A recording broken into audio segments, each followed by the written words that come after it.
Hello friends, स्वागत है आप सबका आपके अपने YouTube channel environment of study पर। तो दोस्तों, आज की इस वीडियो में हम पढ़ने वाले हैं सिंधु घाटी सभ्यता के बारे में। ये जो सिंधु घाटी सभ्यता है, यहाँ के हमें कौन कौन से स्थल प्राप्त हुए हैं और कौन कौन से स्थल एग्जाम पॉइंट ऑफ व्यू से बहुत ज्यादा इंपॉर्टेंट हो जाते हैं, एक एक करके हम सभी को समझेंगे। आइए हम स्टार्ट करते हैं। पहले नंबर में देखते हैं, ये हमारा आज का भारत का मैप है। ठीक है, अब इसमें से क्या है कि हमारे जो सिंधु घाटी सभ्यता है वह कुछ भारत में भी मिली है, इसके बाद में कुछ पाकिस्तान में भी मिली है और इसके बाद में कुछ अफगानिस्तान में भी मिली है। ठीक है, तो भारत में, पाकिस्तान में, अफगानिस्तान में कौन कौन से इसके प्रमुख क्षेत्र हैं जिससे एग्जाम में क्वेश्चन बनते हैं, हम इन सभी को डिटेल से समझेंगे। पहले हम बात करते हैं कि यह जो सिंधु घाटी सभ्यता है, इसका विस्तार लगभग उत्तर पश्चिमी क्षेत्र में ही माना जाता है। तो इसका जो कौन सा उत्तरी क्षेत्र है, कौन सा दक्षिणी क्षेत्र है, कौन सा पूर्वी और कौन सा पश्चिमी, पहले इन्हें समझ लेते हैं। तो इसका जो सबसे उत्तरी क्षेत्र है वह है मांदा, जो कि हमारे जम्मू कश्मीर में स्थित है और वह चिनाब नदी की तट पर स्थित है, किनारे स्थित है। इसके बाद में हम बात करेंगे दायमाबाद, जो कि महाराष्ट्र में स्थित है और गोदावरी नदी के किनारे स्थित है। इसके बाद हम बात करेंगे हमारे उत्तर प्रदेश में एक आलमगीरपुर है, जो कि हिंडन नदी के किनारे स्थित है, जो कि हमारा सबसे पूर्वी सिरा है सिंधु घाटी सभ्यता का। इसके बाद में सुत्का गेडोर, जो कि दार्थ नदी के किनारे स्थित है और यह पाकिस्तान में स्थित है और यह हमारी सिंधु घाटी सभ्यता का सबसे पश्चिमी हिस्सा है। तो यह जो सिंधु घाटी सभ्यता है, यह लगभग हमारे भारत के उत्तर पश्चिमी क्षेत्र में पाई गई है। यदि हम इसका उत्तर से दक्षिणी क्षेत्र देखें तो लगभग 1400 स्क्वायर किलोमीटर है।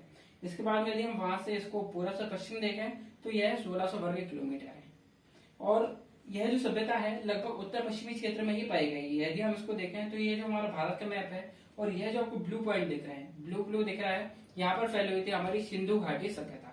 तो ये जो सिंधु घाटी सभ्यता है हमारे भारत में, इसके बाद में पाकिस्तान में और इसके बाद में अफगानिस्तान में, तीनों देशों में देखने को मिलती है। तो आइए इन तीनों देशों में इसके कौन कौन से प्रमुख स्थान है, एक एक करके हम पहले इन्हें समझते हैं। लगभग 13 लाख वर्ग किलोमीटर में यह फैली हुई थी। तो देखिए, यह हमारे पूरा वर्ल्ड मैप है। ये इसे एक विस्तृत सभ्यता क्यों कहा जाता है, क्योंकि यह देखिए हमारा भारत है, इसके आगे था हमारा मिस्र की सभ्यता मिलती है, जो कि है अफ्रीका में, और इसके ऊपर यदि हम देखें तो मेसोपोटामिया की सभ्यता मिलती है। और इन दोनों सभ्यताओं को यदि जोड़ करके भी इनका 12 गुना किया जाए, उससे भी बड़ी लगभग थी हमारी सिंधु घाटी सभ्यता। लगभग यह जो सभ्यता है बहुत बड़ी क्षेत्र में विस्तृत थी, इस कारण से इसे विस्तृत सभ्यता के नाम से भी जाना जाता है। सिंधु घाटी जो सभ्यता है, इसके स्थान हमें तीनों देशों से प्राप्त हुए हैं, भारत, पाकिस्तान और अफगानिस्तान। जब इसकी खुदाई शुरू हुई थी लगभग 1921 में, तो सबसे पहले हमें पाकिस्तान के पंजाब प्रांत से हमें हड़प्पा प्राप्त हुआ था और वहां से शुरुआत हुई और लगभग आजादी से पहले करीबन 40 से 50 स्थल यहाँ पर खोजे जा चुके थे। लेकिन यदि आज की डेट में देखते हैं तो लगभग 1500 के समथिंग जो भी है, कुछ स्थल हमें यहाँ से प्राप्त हुए हैं। करीबन 900 के समथिंग जो पाए गए हैं, यह थे हमारे पाकिस्तान में 900 के समथिंग पाए गए हैं और जो हमारा भारत है, भारत में लगभग 1000 के समथिंग कुछ स्थल यहाँ पर पाए गए हैं। तो इतने सारे जो स्थल हैं, इन सभी स्थलों को हमें नहीं पढ़ना, हमें केवल उनको पढ़ना है जिससे एग्जाम में क्वेश्चन बनते हैं। ठीक है, जो कि बहुत ज्यादा इंपॉर्टेंट हो जाते हैं। सबसे अधिक जो पाए गए हैं वह हमारे भारत के गुजरात प्रांत से ही पाए गए हैं। अफगानिस्तान से केवल 2 स्थल पाए गए हैं, मुंडिकाप और सुतोगी, तो वो सबसे वहां पर है, तो उसको हम बाद में देख लेंगे। आइए पहले हम उसको देख लेते हैं कि अफगानिस्तान से कौन कौन से पाए गए हैं। तो अफगानिस्तान से केवल 2 ही पाए गए हैं, सुदोगोई और मुंडिका।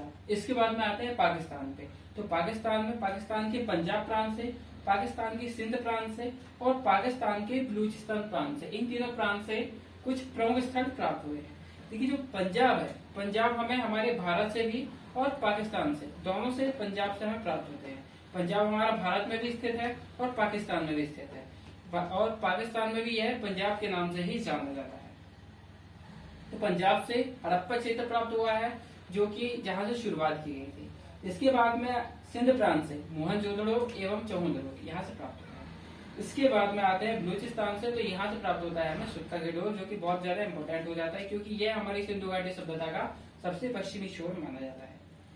इसके बाद में हम देखते हैं हमारे भारत के। तो भारत में लगभग जितने भी उत्तर पश्चिमी प्रांत हैं, जैसे कि हो गया हमारा जम्मू कश्मीर, हरियाणा, पंजाब, इसके बाद में राजस्थान, गुजरात, गुजरात के बाद में यहाँ से महाराष्ट्र, उत्तर प्रदेश, मध्य प्रदेश, इन सभी क्षेत्रों से पाए गए हैं सिंधु घाटी सभ्यता के क्षेत्र। तो आखिर इन सभी क्षेत्रों में, इन सभी प्रदेशों में कौन कौन से स्थान हैं जो कि प्रमुख हैं, इन्हें पढ़ लेते हैं। पहले हम देख लेते हैं। देखिए, अफगानिस्तान में हमने दोनों को पढ़ लिया, सुतुगोई व मुंडिका। इनमें कुछ खास इंपोर्टेंट नहीं है, केवल 2 क्षेत्र याद रखना है तो ये कंप्लीट होता है। अब हम बात करते हैं पहले पंजाब की, पाकिस्तान की पंजाब क्षेत्र की। जो पाकिस्तान है, यहाँ से हमें तीन प्रांतों से मिलते हैं, पाकिस्तान की पंजाब से, सिंध से और बलूचिस्तान से। ठीक है, तो पहले पाकिस्तान के पंजाब से देखते हैं। तो पाकिस्तान के पंजाब से हमें हड़प्पा प्राप्त होता है, जो कि रावी नदी के तट पर स्थित है, और यह हमारी सिंधु घाटी सभ्यता में सबसे पहले नंबर खोजा गया स्थल है। इसके बाद हम बात करेंगे सिंध प्रांत की। तो जो सिंध प्रांत है, यह यहाँ पर मोहनजोदड़ो एवं चौहनजोदड़ो मिलते हैं, और यह दोनों कोट डीजी भी यहीं से हमें प्राप्त होता है। इसके बाद में आते हैं बलूचिस्तान पे। तो देखिए, वो जो बलूचिस्तान है, बलूचिस्तान से हमारे सिंधु घाटी सभ्यता का सबसे पश्चिमी छोर माना जाता है, और बालाकोट एवं दावरकोट ये भी यहाँ पर स्थित है। इसके बाद हम बात करेंगे जो क्षेत्र हमारे भारत में स्थित है। जैसे कि भारत में कौन कौन से, पहले नंबर जम्मू कश्मीर। तो जम्मू कश्मीर में कौन कौन से प्रमुख स्थान है? मांदा, यह सबसे ज्यादा इंपॉर्टेंट है क्योंकि यह हमारी सिंधु घाटी सभ्यता का सबसे उत्तरी छोर माना जाता है, और यह चेनाब नदी के किनारे स्थित है। इसके बाद हम बात करते हैं हरियाणा की। तो जो हरियाणा है, यहाँ से 3 प्रमुख स्थल है, बनवाली, राखीगढ़ी और भगवानपुरा। इसके बाद में आते हैं पंजाब। तो पंजाब से हमें 2 क्षेत्र प्रमुख प्राप्त होते हैं, एक तो रोपर, जिसे आज रूपनगर के नाम से जानते हैं, और इसके बाद में आता है संगौर। इसके बाद में हम देखेंगे कि राजस्थान में हमें क्या क्या याद करना है। तो राजस्थान में भी 2 प्रमुख स्थान है, एक तो कालीबंगन और दूसरा है हमारा बालातर। इसके बाद में आता है यूपी। उत्तर प्रदेश में सबसे ज्यादा इंपॉर्टेंट है आलमगीरपुर। यह महत्वपूर्ण इसलिए हो जाता है क्योंकि यह हमारी सिंधु घाटी सभ्यता का सबसे पूर्वी छोर माना जाता है। इसके बाद में हम बात करेंगे गुजरात की। तो गुजरात में सबसे अधिक स्थल पाए गए हैं, जैसे कि लोथल, धोलावीरा, सुरकोटदा, रंगपुर, भगतपुर और इसके बाद में रोजदी। यह इतने सारे जो स्थल हैं, यह गुजरात से प्राप्त होते हैं। इसके बाद में आते हैं महाराष्ट्र। तो महाराष्ट्र में हमें केवल एक ही याद रखना है, दायमाबाद, क्योंकि वह हमारे सिंधु घाटी सभ्यता का सबसे दक्षिणतम बिंदु माना जाता है। ठीक है, तो अब इन्हीं को हम एक एक करके अच्छे से समझ लेते हैं कि आखिर जो क्षेत्र है यह क्यों इंपॉर्टेंट है। पहले हम बात करते हैं जम्मू कश्मीर की। जम्मू कश्मीर से हमें मिलता है मांदा, और वह इसलिए इंपॉर्टेंट होता है क्योंकि यह हमारी सिंधु घाटी सभ्यता का सबसे उत्तरी छोर माना जाता है। इसके बाद हम बात करते हैं पंजाब की। तो जो पंजाब से हमें 2 मिलते हैं, एक तो रूपर, जिसे रूपनगर के नाम से भी जाना जाता है, और दूसरा संगौर। इसके बाद हम बात करते हैं हरियाणा की। हरियाणा से भी हमें 3 याद रखने हैं, राखीगढ़ी, भगवानपुरा और बनवाली। अभी देखिए, जो बनवाली है, यहाँ से मिट्टी के हल्के साक्ष्य प्राप्त हुए हैं, और जो राखीगढ़ी है, यह हमारी सिंधु घाटी सभ्यता का, हमारे भारत का सबसे बड़ा शहर माना जाता है, सबसे बड़ा नगर माना जाता था। इसके बाद में राजस्थान से भी हमें 2 याद करने हैं, एक तो कालीबंगा और दूसरा है बालातर। जो कालीबंगा है, यहाँ से काले रंग की चूड़ियां एवं जुते हुए खेत के साक्ष्य यहाँ से प्राप्त हुए हैं, और जिसकी खोज वीवी लाल एवं बीके थापर ने की थी। इसके बाद में आते हैं हम यूपी पे। तो जो उत्तर प्रदेश है, उत्तर प्रदेश से हमें एक स्थल प्राप्त होता है आलमगीरपुर, और यह हमारी सिंधु घाटी सभ्यता का सबसे पूर्वी हिस्सा माना जाता है। संगोली और बड़गांव भी यहाँ पर स्थित है, ये भी छोटे छोटे 2 स्थान प्राप्त हुए हैं। इसके बाद में हम बात करते हैं हमारे अगले स्थल की, जो कि हमारे महाराष्ट्र में। महाराष्ट्र में याद रखना है दायमाबाद को। देखिए, जो दायमाबाद है, यह हमारी सिंधु घाटी सभ्यता का सबसे दक्षिणतम बिंदु माना जाता है, और यह गोदावरी नदी के किनारे स्थित है। इसके बाद में हम बात करते हैं गुजरात की। तो गुजरात में बहुत सारे क्षेत्र हैं जिन्हें याद रखना है। जैसे कि हम पहले नंबर बात करेंगे लोथल की। तो लोथल जो कि हमारी सिंधु घाटी सभ्यता का एक सीपोर्ट था, एक बंदरगाह था, और यहाँ से क्या होता था, जल मार्ग से यातायात या फिर व्यापार होते थे। यहाँ से अग्निकुंड और चावल के साक्ष्य भी प्राप्त हुए हैं।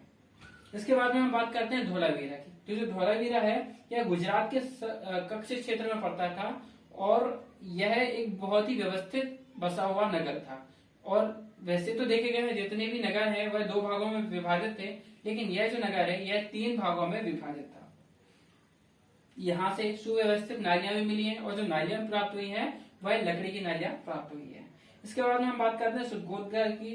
तो यहाँ से घोड़े के अवशेष प्राप्त हुए हैं, मतलब यहाँ पर घोड़े का ज्यादा तो नहीं देखा गया है, लेकिन यहाँ पर घोड़े के अवशेष यहाँ से प्राप्त हुए हैं। इसके बाद में हम बात करते हैं रंगपुर की। तो रंगपुर यहाँ से चावल के अवशेष प्राप्त हुए हैं, मतलब चावल की धान की कुछ भूसी यहाँ से प्राप्त हुई है। भगतराव एवं रोजदी ये भी गुजरात से ही मिलते हैं, तो गुजरात से बहुत सारे स्थल प्राप्त होते हैं।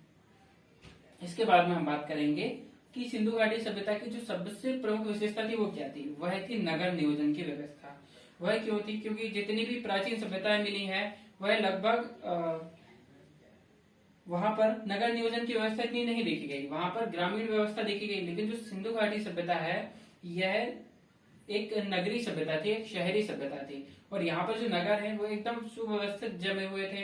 यहाँ पर घर एक लाइन से, फिर उसके बाद में रोड, फिर घर, फिर रोड, इस तरह से ये पूरे जमे हुए थे।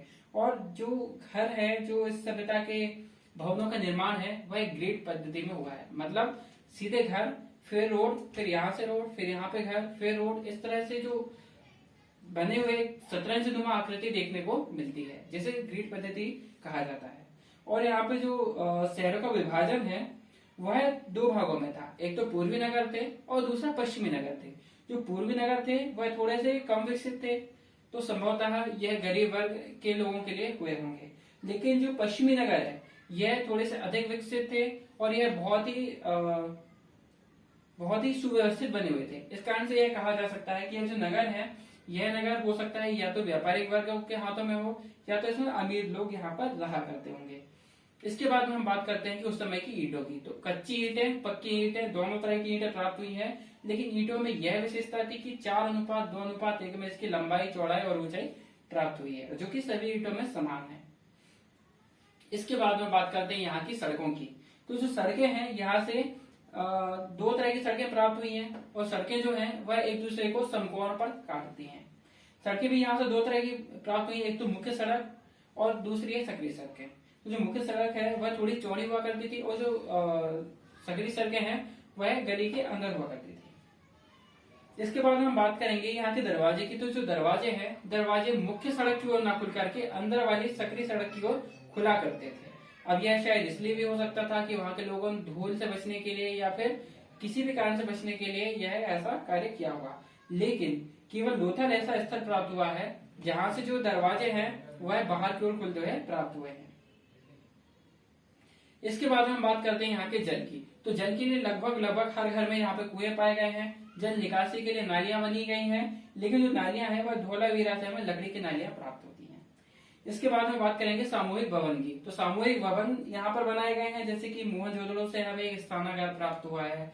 जैसे किसी भी ओकेजन पे लोगों यहाँ पर आते होंगे, स्नान करते होंगे, पूजा पाठ वगैरह करते होंगे, तो यहाँ से एक भव्य स्नानागार प्राप्त हुआ है और इस स्नानागार में उतरने के लिए सीढ़ियां भी प्राप्त हुई है। कुछ विशाल अन्नागार भी मिले हैं, विशाल अन्नागार जहाँ पर बहुत सारा भंडार इकट्ठा करके रखा जाता होगा। इसके बाद में सामूहिक सभागृह भी यहाँ से प्राप्त हुआ है। तो ये जो तीनों चीजें हैं ये सामूहिक भवन कहलाते हैं। इसके बाद में हम बात करेंगे यहाँ की जितने भी हमने नगर पढ़े हैं उन नगर की लगभग सभी जितने भी क्षेत्र हैं वह नदी के किनारे ही प्राप्त हुए हैं। उनकी खोज किसने की और उनसे रिलेटेड जितने भी पॉइंट हैं जो कि हमने पहले पढ़े हैं उन्हें केवल अभी हम रिकॉल करेंगे। जैसे कि पहले हमने बात की थी हड़प्पा की। हड़प्पा जो है यह रावी नदी के किनारे स्थित है। दयाराम साहिनी ने इनकी खोज की थी सन 1921 में। यहाँ से विशाल अन्नागार, काश्य दर्पण और R37 कब्रिस्तान भी यहाँ से प्राप्त हुआ है। श्रमिकों का आवास भी यहाँ से मिला है। इसके बाद में हम बात करेंगे मोहनजोदड़ो की। तो जो मोहनजोदड़ो है यह भी पंजाब के लड़खाना प्रांत से मिला है। इसकी खोज राखल दास बनर्जी ने 1922 में की थी और यह जो है यह सिंधु नदी से प्राप्त हुआ है, सिंधु नदी के किनारे प्राप्त हुआ है। और यहाँ से विशाल अन्नागार, स्नानागार, पुरोहित की मूर्ति, कांसे की मूर्ति और एक सिंगी पशु की एक छवि यहाँ से प्राप्त हुई है। इसके बाद में हम बात करते हैं लोथल की, जो कि अहमदाबाद में स्थित है, भोगवा नदी के किनारे स्थित है। रंगनाथ राव ने इसकी खोज की थी सन 1957 में। और बोदीवाड़ा जो कि यहाँ का बंदरगाह था, एक सीपोर्ट था। चावल के साक्ष्य मिले हैं, अग्निकुंड, हाथी दांत। इसके बाद में 3 युगल सावधान, मतलब 3 शवों को एक साथ में दफनाने का यहाँ से प्रमाण प्राप्त हुआ है। इसके बाद में यहाँ पर घोड़ी की मूर्ति भी प्राप्त हुई। तो यह जो इम्पोर्टेंट थे यह थे हमारे लोथल से। इसको और हम कंटिन्यू करते हैं और आगे देखते हैं हमारे कालीबंगन के। तो जो कालीबंगन है यह हनुमानगढ़ राजस्थान से प्राप्त हुआ है और यह घग्गर नदी के तट पर, घग्गर नदी के किनारे स्थित है। बीबी लाल एवं थापड़ ने इनकी खोज की थी और यहाँ से काले रंग की चूड़ियां जुते हुए खेत के साक्ष्य, अग्निकुंड और भूकंप के यहाँ से प्रमाण भी देखने को मिलते हैं। इसके बाद में आते हैं हम राखी गढ़ी पे। जो राखी गढ़ी है ये भी हरियाणा में स्थित है, जिसकी खोज सूरज भान ने की थी। घग्गर नदी के किनारे स्थित है और यहाँ से भारत में सिंधु घाटी सभ्यता का यह सबसे बड़ा स्थल था। सबसे बड़ा स्थल था, लेकिन हमारे भारत का सबसे बड़ा स्थल था सिंधु घाटी सभ्यता का। यहाँ से ताम्र उपकरण भी प्राप्त हुए हैं। इसके बाद में आते हैं चौहूड़ दड़ो। जो चौहूड़ दड़ो है यह पाकिस्तान की सिंध प्रांत से प्राप्त हुआ है और सिंधु नदी के किनारे यह स्थित है। आरएस मेके और गोपाल मजुमदार ने इसकी खोज की थी और यहाँ से मनके बनाने का कारखाना, जैसे कि कंघा, लिपस्टिक, कागज, काजल, पाउडर, इन सभी के यहाँ से प्रमाण प्राप्त हुए हैं और बिल्ली का पीछा करते हुए कुत्ते के निशान भी यहाँ से प्राप्त हुए हैं। तो ये चीजें चौहूड़ दड़ो पाकिस्तान से प्राप्त हुई हैं। इसके बाद हम बात करेंगे बनवाली। बनवाली जो कि हरियाणा में स्थित है, रंगोई नदी के किनारे स्थित है और रविंद्र सिंह बिष्ट ने इसकी खोज की थी। यहाँ से प्रमुख क्या मिट्टी के हल्के साक्ष्य प्राप्त होते हैं। अगला स्थल है हमारा रोपर, जो कि हमें पंजाब से मिलता है और यह सतलज नदी के किनारे स्थित है और यज्ञदत्त शर्मा ने इनकी खोज की थी। तांबे की कुल्हाड़ी के यहाँ से साक्ष्य प्राप्त हुए हैं। इसके बाद में आते हैं रंगपुर, जो कि गुजरात में मिलता है, भादर नदी के किनारे स्थित है और ऐसा राव ने इसकी खोज की थी और यहाँ से धान की भूसी, ज्वार, बाजरा ये सब यहाँ से प्राप्त होते हैं। इसके बाद में आते हैं सुदगोद्दा। तो जो सुदगोद्दा है यह सरस्वती नदी के किनारे स्थित है। यहाँ से घोड़े की हड्डियों के प्रमाण मिले हैं, कला शवधान मिले हैं तथा तराजू के प्रमाण भी यहाँ से प्राप्त हुए हैं। तो देखिए जितने भी इसके क्षेत्र थे, प्रमुख थे, उन्हें हमने अच्छे से पढ़ा। उसके बाद में हमने उन्हें रिकॉर्ड भी किया। अब हम देखते हैं कि आखिर जो इतनी विशाल सभ्यता थी, लगभग 13 लाख वर्ग किलोमीटर में जो सभ्यता फैली थी, एकदम से कैसे विलुप्त हो गई। तो कई इतिहासकारों में इसमें मतभेद देखने को मिलता है। कई लोग इसे बाढ़ का कारण मानते हैं, कई लोग इसे पारिस्थितिक असंतुलन बोलते हैं और कई लोग इसे विदेशी आक्रमण भी बोलते हैं। तो आइए हम देखते हैं कि बाढ़ का कारण किसने माना है। मैके एवं जॉन मार्शल ने इसे बाढ़ का कारण माना है कि यहाँ पे जितनी भी नदियां थी, नदियों में बाढ़ आना शुरू हुई और यह जो सभ्यता है यह विलुप्त होने लगी। इसके बाद में चार्ल्स एवं व्हीलर ने बताया कि विदेशी लोग आए थे और उन्होंने यहाँ पे आक्रमण किया, जिसके कारण यह जो सभ्यता है इसका पतन हो गया। और इसके बाद में फेयर सर्विस बताते हैं, इसको पारिस्थितिक असंतुलन इसका कारण बताते हैं कि पारिस्थितिक असंतुलन हुआ, जिसके कारण यह जो सभ्यता है यह समाप्त होने लगी। तो यहाँ पर भी थोड़ा सा मतभेद देखने को दिखाई देता है। बाकी जो लगभग यदि सबसे ज्यादा माना जाता है वह बाढ़ इसका कारण माना जाता है। तो दोस्तों आई होप आपको यह हमारा लेक्चर पसंद आया होगा। यदि पसंद आया तो हमारी वीडियो को लाइक कीजिए, हमारे चैनल को सब्सक्राइब कीजिए और इस बेल आइकन को दबाइए ताकि हमारे जो जितने भी वीडियोस डालते हैं सबसे पहले तक आप तक पहुंचे। धन्यवाद।